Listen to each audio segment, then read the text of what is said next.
வணக்கம். இன்றைய மாவட்ட செய்திகள். சேலம் மாவட்டம் வாழப்பாடி புதுப்பாளையம் பகுதியைச் சேர்ந்தவர் கனகா, வயது 38. இவரது கணவர் கார்த்திகேயன் கடந்த சில வருடங்களுக்கு முன்பு காலமானார். மகள் தரணி, வயது 15. சேலம் தனியார் பள்ளியில் 10ஆம் வகுப்பு படிக்கிறார். அதே பள்ளியில் துப்புரவு பணியாளராக கனகாவும் வேலை பார்த்து வந்தார். இருவரும் பள்ளி ஹாஸ்டலில் தங்கினர். வார விடுமுறைக்கு மட்டும் வாழப்பாடிக்கு வந்து செல்வது வழக்கம். கடந்த ஞாயிறு விடுமுறையொட்டி மகளை அழைத்துக் கொண்டு கனகா பைக்கில் வாழப்பாடி புறப்பட்டார். பின் இருக்கையில் மகள் இருந்தார். சேஷன் சாவடி அருகே சென்றபோது பின்னால் வந்த கார் பைக் மீது மோதியது. இதில் இருவரும் தூக்கி வீசப்பட்டு 100 அடி தூரம் இழுத்து செல்லப்பட்டனர். படுகாயமடைந்த கனகாவை போலீசார் மீட்டு மருத்துவமனைக்கு அனுப்பி வைத்தனர். செல்லும் வழியிலேயே கனகா இறந்தார். தரணி தனியார் ஹாஸ்பிட்டலில் அட்மிட் செய்யப்பட்டார். வாழப்பாடி போலீசார் விசாரிக்கின்றனர். மகள் கண்முன்னே தாய் பலியான சம்பவம் சோகத்தை ஏற்படுத்தியது. மதுரையில் பிரதமர் பங்கேற்ற பொதுக்கூட்டம் வெற்றியடைந்ததற்காகவும், சட்டசபை தேர்தலில் NDA கூட்டணி வெற்றி பெறுவதற்காகவும் திருப்பரங்குன்றத்தில் பாரதிய ஜனதா மாநில தலைவர் நைனா நாகேந்திரன் கிரிவலம் வந்தார். மற்ற மக்கள் ஒவ்வொருவரும் எந்த எண்ணத்தில் வருகிறார்கள் என்று தெரியாது. ஆக ஆன்மீகம் செழித்தோங்க வேண்டும். நீதிமன்ற தீர்ப்பை இந்த அரசாங்கம் மதிக்க வேண்டும். இந்த அரசாங்கத்தினுடைய நிலைமைகள் மக்களுக்கு தெரிய வேண்டும். பிரதமர் எந்த ஊருக்கு எங்க போனாலும் கோயிலுக்கு போய் கும்பிடுறது வழக்கம். அதனுடைய அடிப்படை நேற்று திருப்பரங்குன்றம் இயற்கையாகவே இன்னைக்கு எல்லாமே திருக்குறளை 23 மொழிகளில் மொழிபெயர்த்திருக்காங்க. பனாரஸ் பல்கலைக்கழகத்துல தமிழுக்காக ஒரு இருக்கையை கொடுத்திருக்காங்க. சந்திரனுக்காக நேற்று அவர் பேசியிருந்தாங்க சார். அவங்க குடும்பத்தையும் சந்திச்சிருந்தாங்க. அதை எப்படி பாக்குறீங்க? பூர்ணச்சந்திரன் மனைவி கூட என்னோட தகப்பனார் கூட உங்களை நான் இருந்து நான் உங்களை பாத்துக்கிறேன், உங்க குடும்பத்துக்கு துறைகள் சரி இந்த மாதிரி பாரத பிரதமர் சொன்னார்னு சொல்றாங்க. அதை எப்படி அந்த வகையில் பூர்ணச்சந்திரன் அவர்கள் சந்தித்த போது அவர்களுக்கு ஆறுதல் கூறியிருக்கிறார். எங்களை பொறுத்த மட்டும் மத்திய அரசோ மாநில அரசோ அவர்களுக்கு ஒரு வேலை வாய்ப்பு கொடுக்க வேண்டும். இல்லை, அதை பத்தி நாங்க எதுவுமே கருத்து சொல்ல முடியாது. என்ன, இதுல ஏற்கனவே அதிமுக சட்டமன்ற உறுப்பினர் இருக்கிறாங்க. அதனால நாங்க அதுல போட்டோம். குறிப்பா முருகனோட 6 படை வீடுகளை நீங்க தொகுதி கேட்கிற மாதிரி ஒரு தகவல் இல்ல, தொகுதி பேச்சுவார்த்தை எதுவுமே இன்னும் முடியும், எதுவுமே ஆரம்பிக்கவே இல்லை. அடுத்த பிரைம் மினிஸ்டர் 11ஆம் தேதி திருச்சியில மாலை 4 மணிக்கெல்லாம் இதே மாதிரி மிகப்பெரிய மாநாடு நடைபெறும். அது தேசிய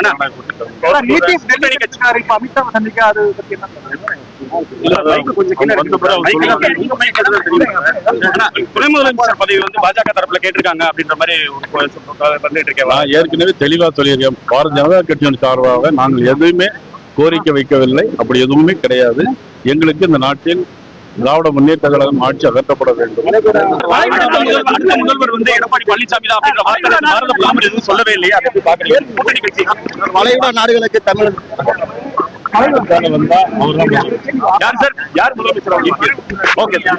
சிவகங்கை மாவட்டம் காரைக்குடியில் காங்கிரஸ் MP கார்த்தி ஈரான் மீது நடத்தப்பட்ட தாக்குதல் குறித்த கருத்து தெரிவித்தார்.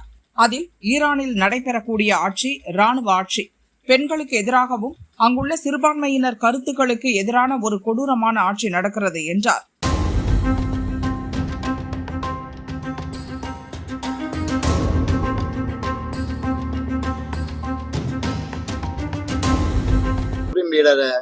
கொல்லப்பட்டதை பத்தி அது ஒரு கொடூரமான ஆட்சி. தயவுசெய்து அந்த ஆட்சிக்கு யாரும் வக்காலத்து வாங்க வேண்டாம்.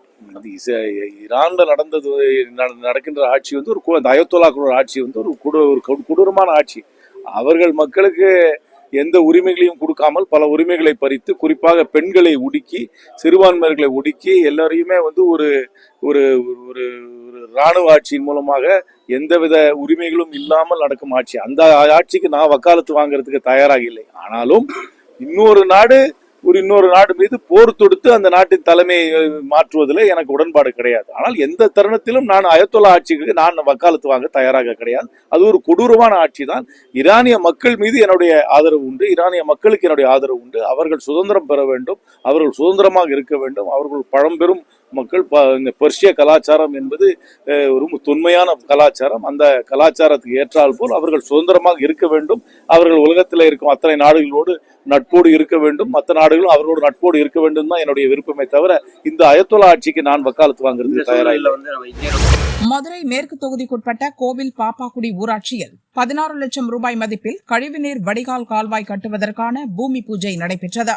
அதிமுக முன்னாள் அமைச்சர் செல்லூர் ராஜு பணிகளை தொடங்கி வைத்தார். அவருக்கு தோல்வி பயம், இன்றைக்கு முதலமைச்சருக்கு தோல்வி பயம் தொக்குவிட்டது. எனவே எதை பார்த்தாலும் அவருக்கு பயமா இருக்கு. அரண்டவன் கண்ணுக்கு இருண்டதெல்லாம் பயம் சொல்லுவாங்க பழமொழி. நம்ம காலத்துல நம்ம சொல்லுவோம் ஊர்ல.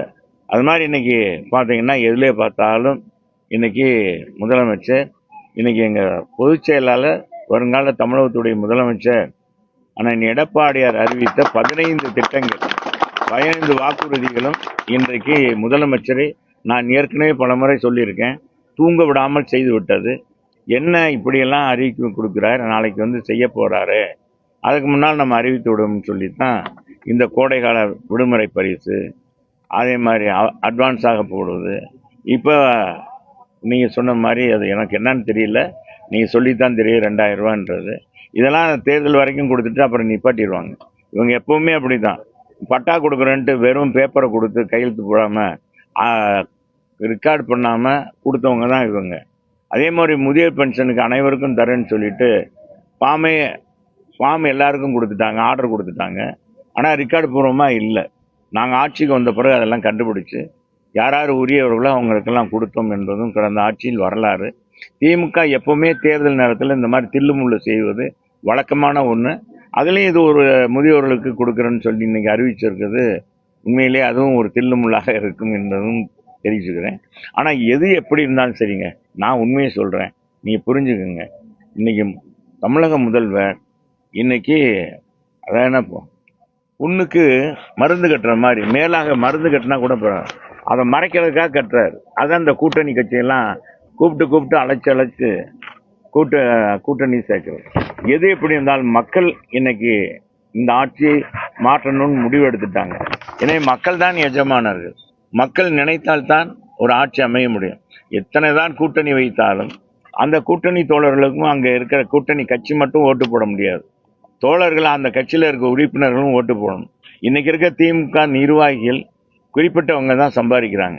அதில் இருக்க உண்மையான திமுக தொண்டர்கள் இன்னைக்கு மனம் புழங்கி இன்னைக்கு திமுக ஆட்சி வரக்கூடாதுன்னு அந்த தொண்டர்கள் நினைக்கிறாங்க. ஏன்னா மேலும் மேலும் அவன் சம்பாதிக்கிறான், அவனுக்கு தான் இந்த ஆட்சி இருக்கு, நம்மளை மாதிரி ஏழை தொண்டர்களுக்கு இல்லை அப்படின்ற ஒரு சூழ்நிலை இருக்கு. இன்னொன்று என்னன்னா, வர்றவங்களுக்கெல்லாம் திமுகவில் இப்போ எங்களிலிருந்து நீக்கப்பட்டவங்க, எங்களிலிருந்து ஒதுக்கி வைக்கப்பட்டவங்கெல்லாம் கூப்பிட்டு அவர் அங்கே வச்சுக்கிறார், அவங்களுக்கு பதவி கொடுக்குறார். அப்போ 50 ஆண்டு 60 ஆண்டு திமுகவில் உழைத்த உண்மையான அந்த திமுகவுடைய தொண்டர்களுக்கு, அந்த நிர்வாகிகளுக்கு வாய்ப்பு மறுக்கப்படுகிறது. இதெல்லாம் இன்னைக்கு திமுக நிர்வாகிகள் இன்னைக்கு மனம் புழுகி இன்னைக்கு புலம்பிக் கொண்டு இருக்கிறார்கள். மக்கள் மத்தியில் இன்னைக்கு மிகப்பெரிய எழுச்சி. அன்னைக்கு பாருங்க 105 டிகிரி வெயிலுங்க, கொளுத்துற வெயில்லையும் சுட்டரிக்கும் வெயில்லையும் ஆண்கள் இளைஞர்கள் பெருவாரியாகவும் பெண்களும் கலந்து கொண்டு அந்த சுட்டரிக்கும் வெயிலில் உட்கார்ந்து இருந்தாங்க பாருங்க. அதாங்க ஒரு கட்சியினுடைய எழுச்சி. அந்த கூட்டணிக்கு ஒரு வெற்றிக்கான அறிகுறி அதுதான். அவ்வளவு பெரிய வெயில் அதை எதுவுமே பந்தலே அமைக்கல. அந்த வெயிலையும் உட்கார்ந்து ஏறத்தாழ 1 மணிக்கு உட்கார்ந்தவங்க 6-6:30 மணி வரைக்கும் உட்கார்ந்துருக்காங்கனால இது மாற்றத்துக்கான அறிகுறி. என்டிஏ ஆட்சி இல்லை, என்டிஏ கூட்டணி ஆட்சி, அவனுடைய ஆட்சி, என்டிஏ தலைமையிலான ஆட்சி. இந்த கட்சி தான் அதிமுக தான் தலைமையில், அதிமுக தான் பாஸ். இங்க நானே அங்க பேசுறேன் மேடையில், திராவிட இயக்கத்தின் ஆட்சி தொடர்கிறது புரட்சி தமிழர் எடப்பாடியார் தலைமையில். புரட்சி தமிழர் எடப்பாடியார் தான் முதலமைச்சர். அதிமுக தனித்து நின்று வெற்றி பெற்று உறுதியாக மிகப்பெரிய வெற்றி பெற்று ஆட்சி அமைக்கும். இதுல உங்களுக்கு எந்த சந்தேகம் தேவை? அந்த கட்சி இவர் என்ன எப்படி நினைக்கிறார்? ஏற்கனவே இருந்த சீட்டை காட்டிலும் குறையா வாங்கணுன்றாரா? இவருடைய காலத்துல அதிகமான சீட்டு வாங்கி வெற்றி பெற்றா தான் இவருக்கு பேரு. அதுக்கு தான் இந்த காங்கிரஸுக்கு இவர் தலைவராக நியமிச்சிருக்காங்க. இனி அப்படிப்பட்டவர் இன்னைக்கு பாத்தீங்கன்னா ராகுல் காந்தி பேசுறதை இவர் பேசுறாரு. இன்னைக்கு இந்த தமிழகத்துக்குன்னு ஒருத்தரை நியமிச்சிருக்காங்க தலைமையிலிருந்து, அகில இந்திய காங்கிரஸ் கமிட்டி. அவர் ஒருத்தர் யாருங்க, அவரு கிறிஸ்டோபரை அனுப்பிச்சுட்டு இருக்காங்க. அவருக்கு பேசுறாரு. அதுக்கு போய் இவர் எதிர்த்து பேசுறாருன்னா எவ்வளவு தூரம் திமுகவுடைய இது பாலமா பாயுது பாருங்க. பணம் பாதாள வரைக்கும் பாய்கின்றது. இதெல்லாம் ஒரு எடுத்துக்காட்டு. மாசி மாத பௌர்ணமியை ஒட்டி இந்து முன்னணி தலைவர் காடேஸ்வரா சுப்பிரமணியம் திருப்பரங்குன்றத்தில் கிரிவலம் சென்றார். நீதிமன்றத்துடைய தீர்ப்பை அமுல்படுத்த சொல்லி இன்னைக்கு முருக பக்தர் கிரிவல அழைப்பு கொடுத்திருந்தாங்க. அந்த அழைப்புக்காக நாங்கெல்லாம் இந்த கிரிவலத்துல கலந்துக்கிட்டோம். இன்னைக்கு கூட நீதிமன்றமானது குறைஞ்சது மேல அந்த தீபத்தூணுக்கு பூவாவது போடணும்னு சொல்லியிருந்தாங்க. இந்த அரசாங்கம் அதுக்கு தயாரா இல்லை. இந்த அரசாங்கமானது ஒரு IAS அதிகாரி, ஒரு IPS அதிகாரி மன்னிப்பு கேட்கிற அளவுக்கு இந்த அரசாங்கம் கொண்டு வந்து விட்டுருக்காங்க. அந்த அளவுக்கு இந்த அரசாங்கமானது ரொம்ப மோசமா இருக்குது. முழுக்க முழுக்க இந்துக்கள் மாத்திரம் விரோதமா இந்த அரசாங்கம் போய் கொண்டிருக்கின்றது. வருகின்ற காலங்களில் இந்த தீபமேத்தருக்கு உடனடியாக நடவடிக்கை எடுக்கலைன்னா வருகின்ற தேர்தலில் இந்துக்கள் எல்லாம் இந்த அரசாங்கத்துக்கு பாடம் போட்டுவாங்க. இந்த தீபம் மேல ஏத்தணும் அப்படிங்கறதுக்காக பூர்ணச்சந்திரன் ஒருத்தர் தியாகம் செஞ்சிருக்காரு. ஏற்கனவே ஒருத்தர் தியாகம் பண்ணியிருக்காரு. இப்ப இந்த இதுல பூர்ணச்சந்திரன் தியாகம் பண்ணியிருக்காங்க. நம்முடைய நாட்டினுடைய பிரதமர் மோடி அவர்கள் அந்த குடும்பத்தை சந்திச்சு ஆறுதல் சொல்லியிருக்காங்க. நீதிமன்றம் சொல்லி இருக்குது. நீதிமன்றம் வந்து மேல தெய்வமேத்தம்னு சொல்லி இருக்குது. அதை அமல்படுத்த சொல்லி போட்டிருக்கோம். கிட்டத்தட்ட 30 ஆண்டுகளாக மேல தெய்வமேத்தம்னு இந்து போராடிட்டு இருந்திருக்குது. இந்துனுடைய தலைவர் ராஜகோபால் அவர்கள் இந்த தெய்வமேத்தம்காக ஒரு பெரிய போராட்டம் பண்ணி அதுக்காக தியாகம் பண்ணியிருக்காங்க. இது இன்னைக்கு நேற்று ஆரம்பிச்சது இல்ல, தேர்தலுக்காக இல்ல, ஏற்கனவே நடந்துட்டு இருக்கு.